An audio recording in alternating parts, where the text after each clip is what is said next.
Bonjour Madame Laterne, nous sommes le mardi 26 novembre 2013 et ce dont je voudrais parler dans cette petite vidéo un peu exceptionnelle, c'est du blog lui-même et de ma présence sur ce blog. Alors, ces temps derniers, je n'ai pas écrit grand-chose sur le blog. D'autres sont intervenus et continuent d'intervenir. Mais moi, je me consacre davantage à des projets de long terme, auxquels je fais allusion quelquefois. Vous avez vu, je suis en train de faire un livre sur Keynes. J'ai travaillé essentiellement au mois d'août et de septembre et je m'y remets maintenant après que d'autres petits projets aient été réglés.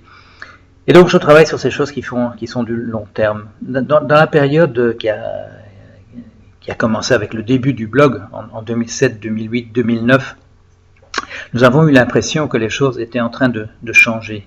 Nous avons eu le sentiment que nous faisions une différence, qu'on nous écoutait, que moi en particulier j'avais prévu l'effondrement, j'en avais détaillé les étapes dans un livre qui s'appelle La crise du capitalisme américain, et qu'on allait tenir compte de ces vues à partir de l'analyse que j'avais faite, puisqu'elle s'avérait être correcte. Et il y a eu un moment d'espoir, en particulier après l'effondrement de l'automne 2008, que les opinions de ceux qui comprenaient comment ça marchait et qui avaient une idée des solutions, parce que ça manquait essentiellement au sein de la dite science économique, science entre guillemets, qui n'avait pas su voir venir cette crise et qui restait muette une fois qu'elle s'était déclenchée, parce que tout ce qui se passait, tout ça n'entrait pas dans son cadre. Il n'y a pas de catégorie pour la spéculation, par exemple, dans la science économique, que tout le monde intervient. Il n'y a pas de stratégie, tout le monde intervient comme communiquant de l'information, communiquant des signaux sur des prix. Enfin, de toutes les choses qui se passent vraiment, tout ça n'a pas sa place dans la science économique. Il y a un grand vide à la place. Et qu'est-ce qui s'est passé? Rien du tout, rien du tout. Quelques mesures ont été proposées, c'est ce qu'il faudrait faire, il y a des choses de détail. Quand des choses ont été votées, quand elles ont été en principe mises en application, on n'a pas trouvé les budgets, ou on a bloqué les budgets pour que les équipes qui devraient s'en occuper s'en occupent, et par conséquent, rien n'a lieu. Moi, j'étais un petit peu naïf, j'ai cru qu'il s'agissait essentiellement d'incompétence de la part de ces gens-là. Et c'est ça seulement, je dirais, quand c'était quoi, le 5 novembre, il y a quelques semaines que je me suis trouvé devant le Parlement européen et que j'ai vu dans l'hostilité de la salle vis-à-vis des représentants de la Troïka, et surtout quand j'ai entendu ces représentants de la Troïka, je me suis rendu compte qu'il ne s'agissait pas de gens nécessairement incompétents, ils le sont probablement en plus, mais ils sont essentiellement de mauvaise foi. Ils disent le contraire de ce qu'ils pensent vraiment, ils manipulent, ce sont des menteurs. Ce sont des menteurs manifestement, et que voulez-vous faire? Moi j'ai cette conviction qu'il y a un certain nombre de gens parmi ces élites dont le comportement est de plus en plus mafieux, mais qu'il y a un certain nombre de gens qu'on peut convaincre de se ranger du côté des solutions. Mais manifestement il y a un certain nombre de gens qu'on ne convaincra pas, parce que ce sont des gens qui ne sont pas de bonne foi. Ce sont des gens qu'on ne peut pas convaincre. On ne les convaincra pas parce que, voilà, ils ont choisi leur camp et ils défendent l'opposition par tous les moyens rhétoriques et autres, par des discours de pure propagande, que les choses doivent rester comme elles sont. Et ce sont les gens qui continuent à imposer les mesures d'austérité, non pas peut-être parce qu'ils croient que c'est la bonne politique, mais parce que c'est la politique qui les avantage eux personnellement. Alors, raconter dans le détail toutes les péripéties de cet effondrement, ça ne présente peut-être pas beaucoup d'intérêt. C'est pour ça que nous avons lancé à une époque ce projet d'encyclopédie au XXIe siècle, dont l'idée c'est véritablement de se placer déjà un petit peu au-delà, je dirais, de cet effondrement qui devient inéluctable, de ne pas se préoccuper trop, pour employer une métaphore que j'ai utilisée, de la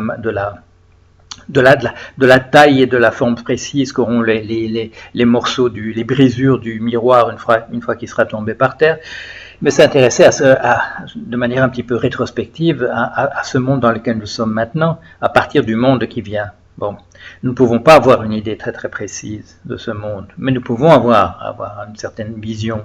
Par exemple, il vaudrait mieux pour tout le monde qu'on vive dans un monde de la gratuité plutôt que dans un monde de l'argent.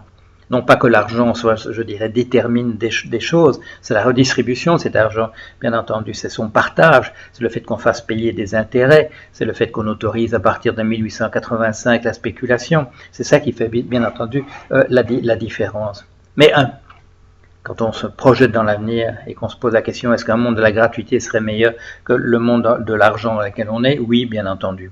Alors, c'est dans une vision de ce type-là qu'il faut se poser, où on n'utilise pas davantage qu'une planète chaque année. Bon, des choses de cet ordre-là. Et nous sommes réunis, en fait, le groupe de ceux qui avaient déjà contribué à des articles dans cette encyclopédie.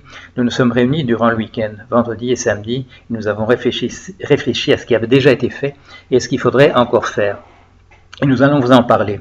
Nous allons en particulier lancer un appel à d'autres contributeurs, parce que nous ne sommes pas assez nombreux, à ceux qui veulent bien se placer dans cette perspective, de poser un regard d'ethnologue, ou si l'on veut, il y a une très bonne image qui a été proposée par l'un d'entre nous, qui fonctionnait du temps des commentaires sous le nom de Timiota, une perspective des lettres persanes. Comment peut-on être persan? Comment peut-on vivre en 2013 comme nous le faisons, sans nous révolter, nous indigner? Oui, peut-être que nous le faisons, en partie à titre privé essentiellement, mais sans nous révolter contre un monde tel qu'il existe sous cette forme présente. Alors, extraterrestre se posant le regard sur nous, persan se posant la question comment peut-on être français dans une visite en France, poser ce regard d'après, ce regard d'un nouveau paradigme sur le monde dans lequel nous sommes. Alors, une autre initiative que nous allons prendre aussi, c'est parce que l'image, comment dire, la rumeur se répand qu'il n'y aurait plus de pensée à présenter en alternative, que les intellectuels seraient muets, pas de pensée à présenter en alternative au discours qui vient remplir un vide, et il faut bien le dire, il vient remplir un vide. Si ce vide n'existait pas, le discours du Front National ne serait pas à ce point présent. Présenter le fait qu'il existe un discours alternatif. Sur le blog, certains textes importants ont déjà été publiés. On peut en écrire d'autres, mais on peut réunir un ensemble de textes qui représenteraient une position qui n'est pas celle du Front National sur les grandes questions qui sont les nôtres maintenant, qui répondrait à cette rumeur selon laquelle une autre pensée n'est pas possible, n'existe pas, que les intellectuels se taisent. Ce n'est absolument pas le cas. Peut-être que le problème est simplement qu'on attache cette étiquette d'intellectuel à un mauvais groupe de personnes, parce que on l'attache peut-être simplement à des gens qui sont effectivement muets en ce moment. Alors ça, c'est une autre chose que nous allons faire, rassembler un certain nombre de nos textes et essayer d'en faire un volume, pour que ce volume paraisse avant les élections, pour qu'on puisse montrer qu'il y a une autre façon de voir les choses, qu'il y a une alternative véritable. Alors voilà, c'est un autre projet. Pour le reste, nous répondrons à l'actualité. S'il se passe des choses importantes, je réinterviendrai peut-être plus. Je laisserai peut-être la rédaction de mon gros livre sur Keynes provisoirement pour intervenir. François Leclerc fait la veille de ce point de vue-là au jour le jour. Moi, comme je l'ai dit, je m'en détache un petit peu pour m'intéresser à des projets de plus long terme. Il y a un volume qui va apparaître de mes réflexions, qui sont des réflexions, je dirais, de type général, de type éthique. Ce volume va apparaître bientôt, au début de l'année prochaine. Voilà, alors ça c'est pour faire un petit point. Alors, il y a une question qui s'est posée parce que j'ai participé, qui est posée par vous, je reçois des messages en ce sens. C'est ma relation au parti de gauche.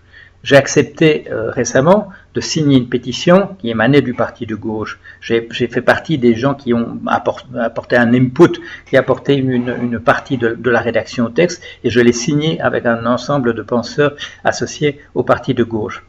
Samedi, je suis allé participer à une réunion où on nous demandait, à des gens qui ne sont pas affiliés au parti de gauche, de venir réfléchir sur la question de la gratification des gains liés au capital. Alors j'y suis allé. Mais ma relation au parti de gauche, il faut que je précise ce qu'elle est. En 2009, j'ai été approché, c'est une chose que j'ai déjà dite, mais je la répète pour que ce soit clair.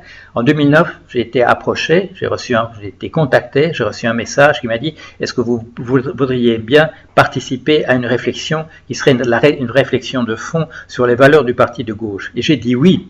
J'ai dit oui à cette demande. Après avoir dit oui, je n'ai pas eu de réponse, j'ai recontacté quelques mois plus tard. Quelques mois plus tard, j'ai dit « Qu'en est-il » Et on m'a répondu « On vous revient incessamment ». Et on était en 2009, et il ne s'est rien passé entre 2009 et 2013. Alors, ma relation au parti de gauche, elle n'est pas, je dirais, en représailles par rapport à ça. Elle est au fait que j'ai répondu oui en 2009 et que j'attends toujours une réponse à ce niveau-là. Et que cette réponse n'est pas venue à ma bonne volonté de dire oui, je participe. Alors quand on me demande de participer, comme je l'ai dit, à la rédaction d'un texte commun, je le fais. Quand on me demande est-ce que vous voulez venir participer à une réflexion dans un colloque, je le fais. Mais il y a un dialogue, je veux dire, il faut que un dialogue a été amorcé, j'y ai répondu, et puis ce dialogue s'était interrompu. Alors, si on veut le renouer, eh bien, renouons-le, mais ne le laissons pas dans l'état où il est, où c'est moi qui attend toujours une réponse à la marque de bonne volonté que j'ai manifestée. Voilà, simplement pour clarifier sur ce point-là. Bien, alors donc, petite réflexion exceptionnelle sur un point particulier, le blog et la situation du blog par rapport, je dirais, au monde qui l'entoure. Voilà.